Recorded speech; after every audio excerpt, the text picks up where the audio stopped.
What are 5 key issues employers need to keep in mind when conducting a termination?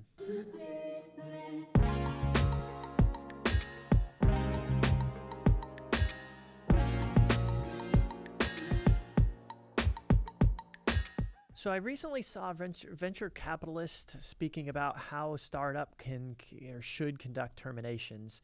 And this issue has been coming up a lot in the startup scene, and it seems to be a lot of confusion under California law, what's required, what's not required, and how to do proper termination and what to do after termination. So I wanted to address 5 key issues in a short video here just to put my thoughts into the arena on what are some good practices. So first, you have to be upfront about the reasons for the termination. Don't sugarcoat the reasons to make it easier for the employee to understand why you're letting them go.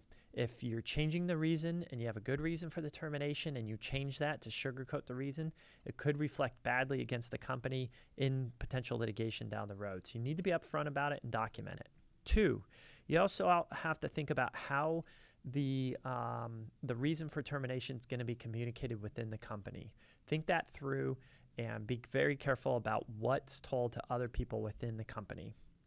3, you also have to think about how this is going to be communicated outside of the company. And generally, I don't think the reason for termination should be publicly made available outside of the company. And this raises another issue about references. What kind of references can the company give for employees that have left? And I've heard a lot of mixed issues on this, and some employers say we only give positive references, and then we refuse to give a reference if it's going to be a negative reference.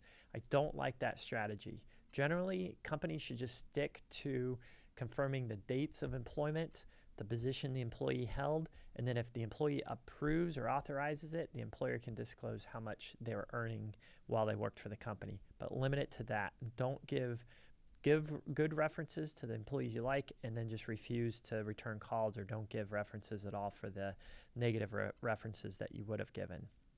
4th, you also have to think through final pay issues and make sure that final pay when you're terminating the employee is available at the time of termination and it's documented properly. And 5th and finally is severance. A lot of confusion over severance and whether it's required or not. So under California law, severance pay is not required. If a company does give severance pay to an employee, and there's a number of reasons why you might consider giving severance. I've got some articles about it, and we'll link those articles below.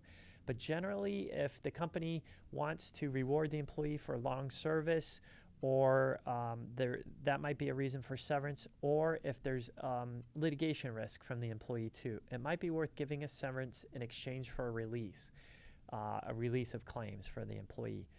Those are some typical examples of why a company might give severance, but it's not required under California law, and generally employers don't have to give it, but you have to think it through. There might be some benefits of giving severance and getting a release from the employee in exchange for that severance. So those are just 5 quick considerations about how to do a termination. If you have any questions, please let me know, and thanks for watching.